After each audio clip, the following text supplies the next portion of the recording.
Roma Wines present Suspense.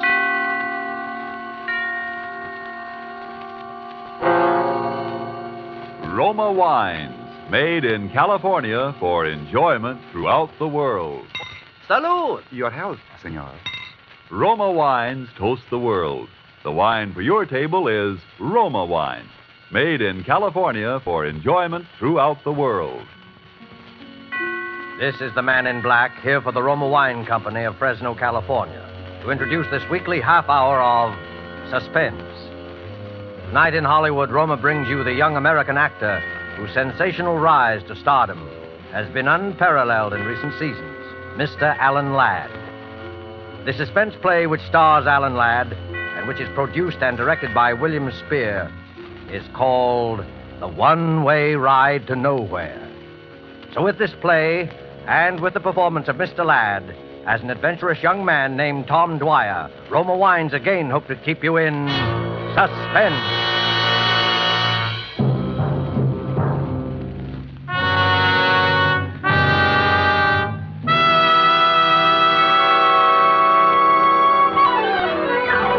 Right this way, ladies and gentlemen, the thrill of a lifetime. It's safe and sensational, and the price is only a dime. A dime, 10 cents for the fastest and the fanciest ride in Ocean City. It's not a roller coaster, ladies and gentlemen. It's an experience. We give you the breathtaking dip over Moonlight Bay. We give you the Tunnel of Love. And it's the longest and highest and the very finest scenic railway in the world. How many good-looking? 2 tickets. 2 it is. Now, listen, Tom, is this really necessary? What's the matter with you? Come on, you scared? Well, I just don't like these things, that's all. I never have. Don't be silly. It's no worse than riding to a stick-up in a prowl car. Yeah? Well, I never liked that either. Go on, get in. Oh, no, not in the last seat. That is definitely out. Okay. So we'll ride in the last seat the next time when you're over your stage fright. You'll ride in the last seat the next time. For me, this is strictly a one-shot proposition, and don't expect anything different. Your safety belt, Mac. Everybody got their safety belt buckled? Okay, folks, you're on. So here we go.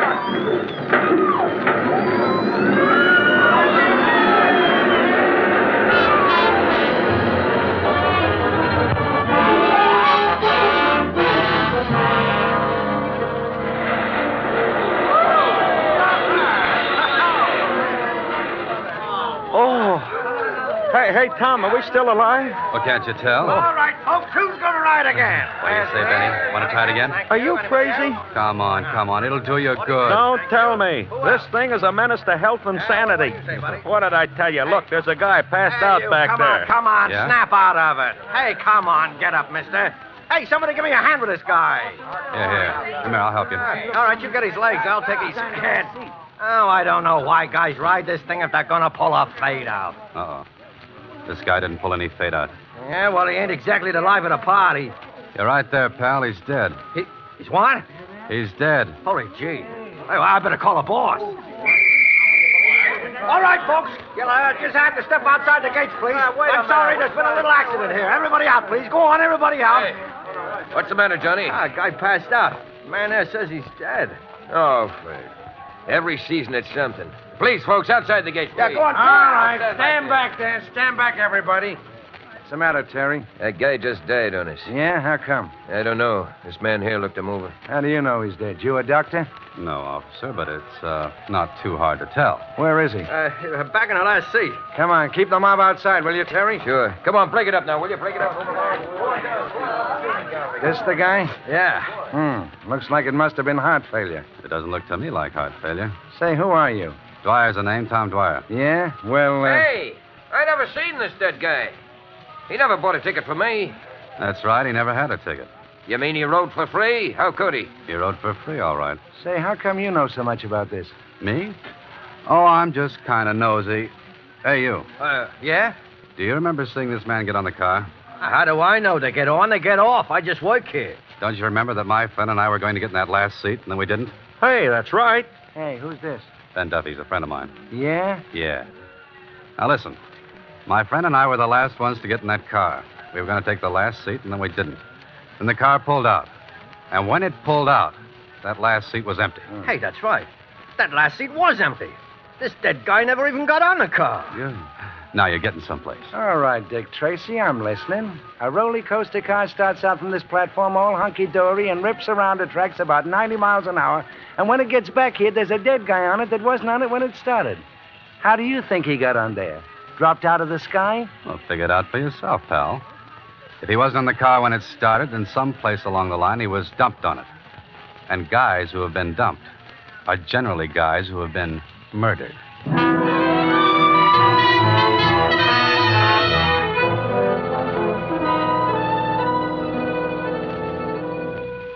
Murder is a rude and terrible customer, always.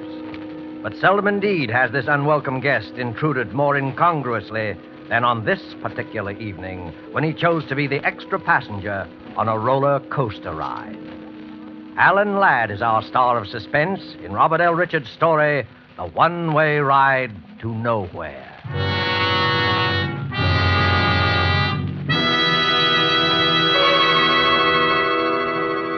You have heard the prologue for tonight's tale of Suspense. Before we return to Ocean City, the scene of our drama, let's take you for a moment to a pleasant spot to the south. Where are we now? Along the Caribbean, looking into a smart cafe. Capitan! Capitan! Si, senor. You have a fine port wine? I should like something special. Perhaps you, Si, senor. Imported from California. A wine excellent. Roma, California port. It's true that in many countries of the world, distinguished Roma wines are imported. Red wines, white wines, dessert wines, sparkling wines. Prized and enjoyed by wine lovers of these countries as rare delights. In many parts of the world, it's been discovered that our own California's sun and soil, plus the skill of Roma's vintners, are to be thanked for some of the truly fine wines. Yet to Americans, Roma wines cost little, for we pay no excessive import duty or shipping costs. Yes, you can serve Roma wines often and proudly to your most knowing, most critical guest. For Roma wine is America's largest selling wine. And at only a few cents a glass, why not let Roma wines add their delight to your family meals and your family's enjoyment? Buy wine tomorrow and specify Roma, R-O-M-A, made in California for enjoyment throughout the world. And now it is with pleasure that Roma Wines bring back to our soundstage Mr. Alan Ladd in The One-Way Ride to Nowhere, a tale well calculated to keep you in suspense.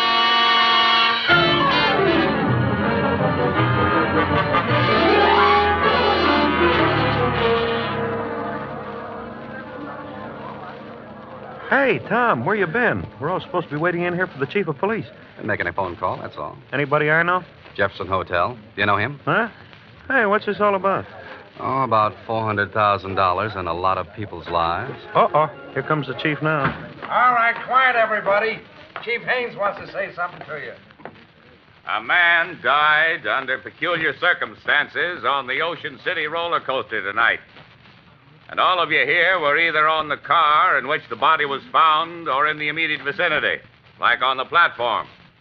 Now, cause of death has not yet been determined, but all of you might be needed as witnesses, so we want to know where to get a hold of you. Have all these people been identified and left locations where they can be reached? Yes, sir.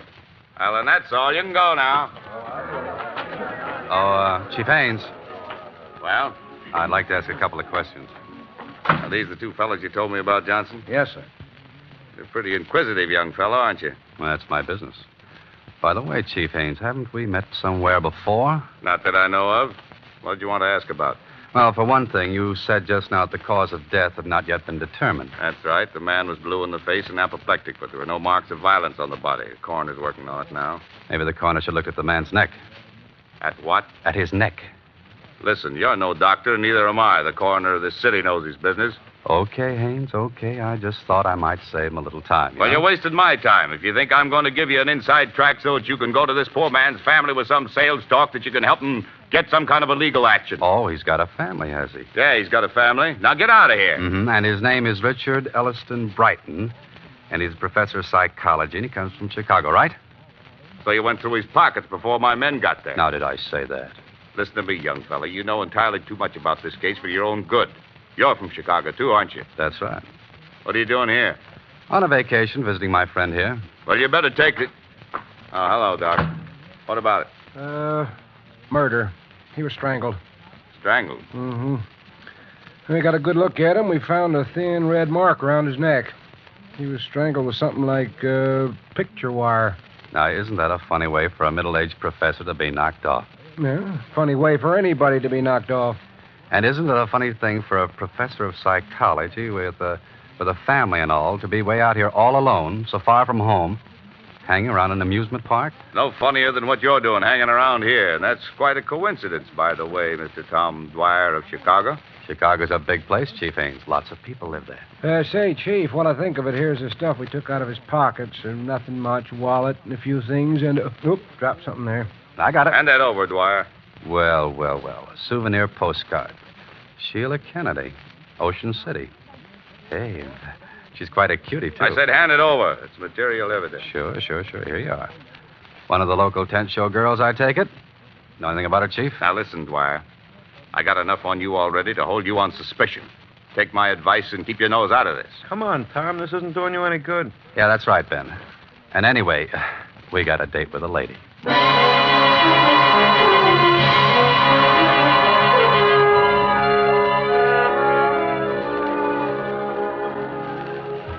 They're lovely, they're luscious, they're delightful, and they're daring.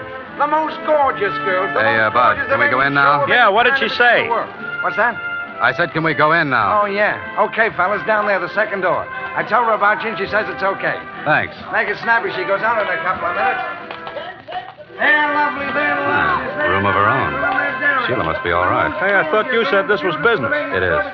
Wait out here, will you, Ben? Oh, so when it's dames, I wait outside. I said this was business. Who is... I don't know you. Well, maybe we've both been missing something. How did you know I came from Chicago? You'd never have got in if you hadn't pulled that. It was a good guess, wasn't it? Well, I don't know you and I don't want to know you, so beat it. Now, look, Sheila.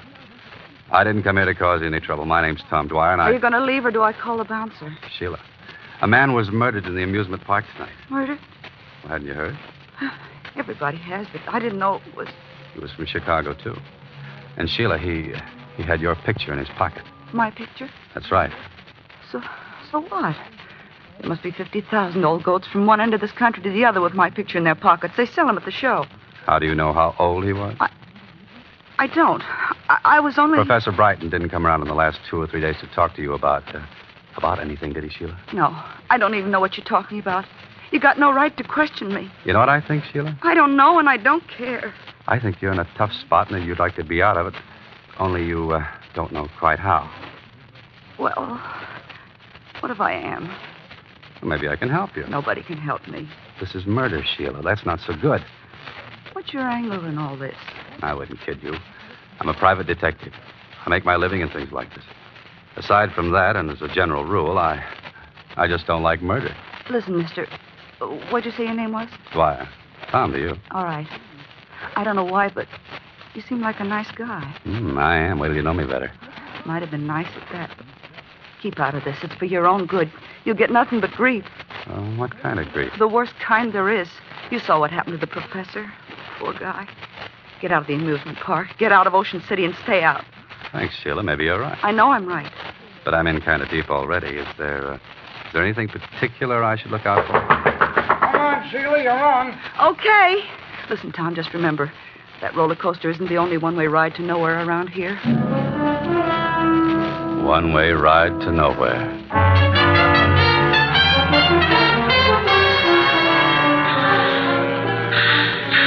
Hey, you're 10 for 25, dear. Now, who's next?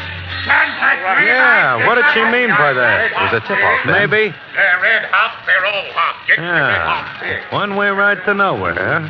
That's what the professor got all right for free, but how? He was dumped on. I still say how. Well, that little problem doesn't bother me, but... The one and only, the bulletproof Hey, listen. automobile Huh? that took 3 men on a Did you hear that? one-way ride Yeah. to nowhere. Step One-way right in, ride ladies to and gentlemen. nowhere. Our Come on. show is about to begin. Hey, I think it's around there to the right.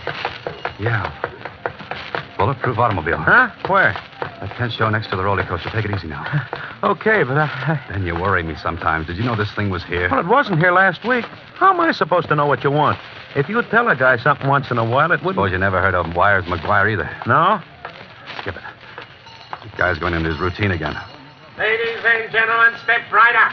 Inside you will see the actual bulletproof automobile in which the famous Jarvis gang sped from the scene of the $400,000 Springfield mail robbery, the most daring hold-up in modern times.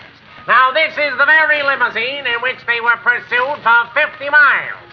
3 of them died. The 4th became a raving maniac on that last fatal one-way ride to nowhere. Step right in, ladies and gentlemen. A new show is about to begin. Benny, now I know I'm right. Is this what you came down here for? Not exactly, but there's been some funny talk lately about this mail robbery job in some funny place. I still don't get it. There were 4 guys in on that. 3 of them dead and the others in the bug house. That kind of closes the books, don't it? I'll give you a little tip, Benny. They never found the money. Huh? And the insurance company's got a standing offer of a 10% reward. $40,000. Step right over, gents. The original bulletproof automobile. Okay, maybe we'll at that. How much? 2 bits apiece. Yeah. Step right inside, gentlemen. Now the car that you see before you... You is the don't have much business, do you? Hey, what are you, a couple of public accountants? No offense. It just seems too bad. It's a swell exhibit. You're telling me. These hicks down here, they don't appreciate nothing. It must be pretty hard judging what the public will go for. Yeah. I thought this murder automobile would be a sensation, something modern, you know. And my brother found it in a junkyard in Indiana. Cops must have sold it at auction or something. Look, would you really like to get rid of this heap? Like to? Don't worry, I already have. Yeah? Listen, brother, the minute I found out that I had a turkey, I went out and found me a sucker, but quick. Well, how did you find him? Well, I didn't exactly find him. He come by, you see. He's making some sort of a collection for some cops museum. Capone's bulletproof car, Dillinger's artillery. You know, I got my price, though. Oh, no, isn't that too bad, Benny? Oh, yeah, sure it is. What's too bad about it? Well, to tell you the truth, we're making sort of a collection ourselves for a big New York exhibitor. And Sure. I thought maybe we could do a little business. Oh, I'm sorry, mister. I just closed the deal tonight. If you'd only come around just a couple hours sooner, you... Well, do you suppose this man you sold the car to would be interested in selling at the right price? I don't know. It'd cost you plenty, though. Confidentially, he paid me $1,000, cash. Well, where could we find this guy? Well, he should be here any minute. He's going to pick up the papers and things. Hey, you want to come out and back and wait from there? I was just going to knock off anyway. Well, thanks. I know, but it's You know, I had a hunch maybe I should have held on. How's a guy supposed to know in this crazy business? Here you are. Well, quite a cozy little place you got here. That's all right. Sit down, make yourself at home. Hey, what's that? Huh? Oh, them roller coasters. The tunnel goes right under the floor here. It's enough to drive you nuts. Yeah, I can imagine. That door over there must open up right where the tunnel comes out, huh? Yeah, I guess it does at that. I never looked. It's all nailed up. Hey, there used to be another wing on this building in the old days, wasn't there? That was the door to it. It might have been. Yeah, I guess it was. Say, does this Mr. The guy I sold the car to, McGuire. McGuire. Yeah. Oh. Does he have sort of a business manager with him or anybody like that? Well, he's had a couple of guys with him once in a while. I really didn't pay no attention. I suppose he's been hanging around here fairly steady the last few days, huh? Well, in and out, you know. He ought to be here any minute. Oh, here he is now. What's the matter? Yet I don't. Hello, Mr. McGuire. We was just talking about you. Yeah? Who was? Me and these 2 gentlemen. They wanted to see you about... Was this the guy that came to see you, Sheila? I don't know. Sure I am, Sheila. Come on, tell him. Well, I guess that's him. Okay. You can run along to the hotel, honey. Ed, listen, please Do don't. like I tell you. Harry, you stay here with me. Okay, Ed. I got all your papers and things, Mr. McGuire. Everything's here in this envelope. Thanks. And what you 2 fellas want to see me about? Just a little business proposition. My name's Tom Dwyer, and this is Ben Duffy. Hiya, Mr. Ed McGuire. McGuire. Pleased to meet you. You can beat it now, Ferrera. We'll take care of everything. Okay. Well, so long. So long. Watch the door, Harry. Now, what's your proposition? Well, I understand you bought Ferrara's car. That's right. You interested in used cars? Some used car. How interested? Enough to make an offer. Your friend here in on the deal? No, he just came along for the ride. Well, I got a partner. Well, where do we find him? We don't. He'd have to come here. And we'd have to send somebody after him. Somebody like your friend. Okay. Now, listen, Tom, I don't... What's his name and how does my friend find him? Name is Johnson. George Johnson. He's at 2854 Drexel Boulevard. Just tell him I sent you. Tom, I don't think I ought to leave. Take it easy, then. And while you're out, I wish you'd do something for me. First. What? Pick up my mail. It won't be out of your way. Your mail? Yeah, that's right. Do that first. I'm expecting a very important special delivery, and I want you to stop by the Jefferson Hotel, where I'm staying. And ask for a bellhop named Ted Martin. He takes care of all my stuff. The Jefferson? That's right. And be sure to see Ted Martin. He's the only one who can help you, so ask the clerk for him. Hurry back, please. Ted Martin, Jefferson. Well, okay. You want me to go, Ed? No, you stay here. Now that he's out of the way, what do you know? Enough? You're a pretty bright boy, aren't you? You gonna talk? Why not? I know, for instance, why you bought that car. I think he knows too much. Let me handle this. Keep talking, bright boy. Well, after that Springfield mail job, nobody ever found the money. $400,000 is a lot of lettuce. And you think it's still somewhere in that car. Did you figure that all by yourself, or did you get a tip when you were in the federal pen, along with Duke Jarvis? You know any more cute answers, bright boy? Sure. I come from Chicago. I know that around there you got a nickname, and they call you Wires. I told you you knew too much. Mm-hmm. On account you got a reputation of being very handy at disposing of troublesome guys with a length of picture wire twisted around the neck. Have you any idea what you've just talked yourself in for, bright boy? I know what I'll talk you in for if you don't play ball. Well, now, what do you think of that? I think we're wasting time. Listen, McGuire. I not only know how you killed Professor Brighton, I know why. Sure you do, bright boy. Sure you do. You think I'm kidding, huh? Professor Brighton was a psychiatrist. They used to call him into the federal pen to examine guys who were wacky. They called him in to examine Duke Jarvis. Duke was the last of the Jarvis gang. The rest were all killed in the holdup. He was wacky, all right. So wacky that he let slip about the money being still hidden in the car.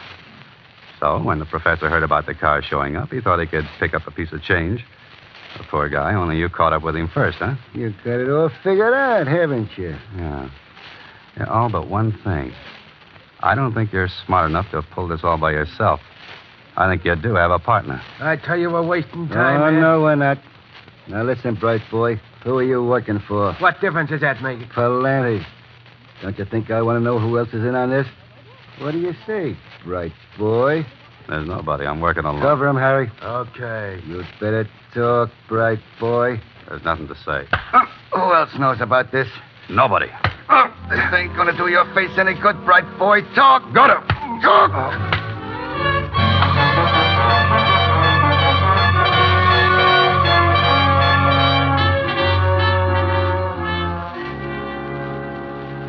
Watch him, Harry. I think he's coming out of it again. Yeah, this ain't getting us no place. Suppose his pal comes back. He'll never come back. By the time he finds out there ain't no such guy as George Johnson. Take a look, Harry. It's me. Hey, it's Chief Haynes, Ed. Okay, open up. Hey, I thought I told you. How did he get here? He walked in. He knows plenty. How much? The works. We've been trying to sweat out of him who he's working for. Haynes. I know where I've seen you before. Your picture. You were a guard at the federal pen when Jarvis and McGuire were there. That's how you heard about the money. When McGuire came down here, he had to play ball because you were chief of police here. He's got to go, McGuire. Sure, I know. So we give him the business and dump him out of the side store there into the roller coaster like we did the prop. Are you crazy?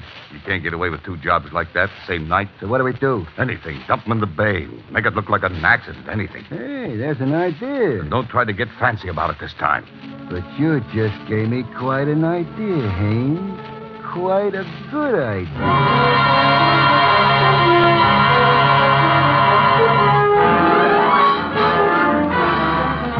The fastest and the fanciest roller coaster ride in Oakland. Keep that hat down over his face and hold him up straight. Yeah, I got him.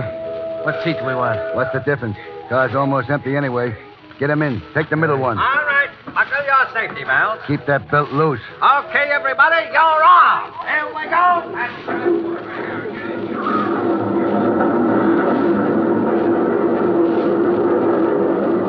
Going into the tunnel now. Tie his hands and feet while we're in the dark. Yeah, I'm doing it now. Got the sash weights on him? Yeah, around him. We're out now. Watch him. Hey, what was that? What's the difference? Hang on, and we're starting up.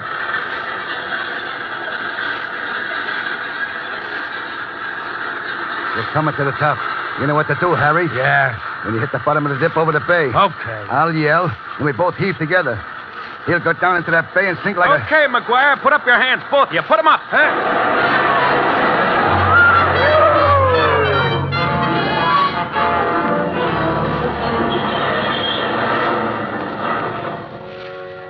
Ben, you made it. Tommy, you okay?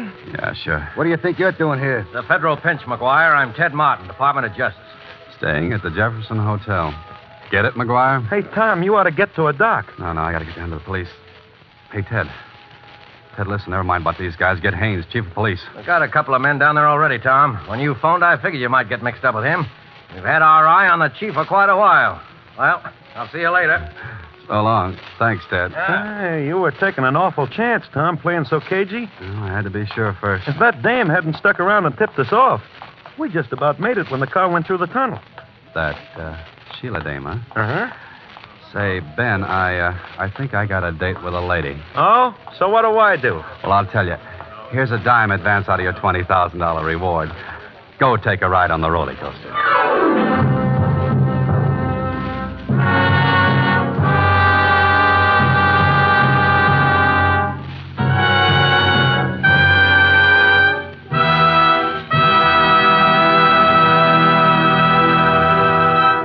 And so closes The One-Way Ride to Nowhere, starring Alan Ladd. Tonight's tale of Suspense.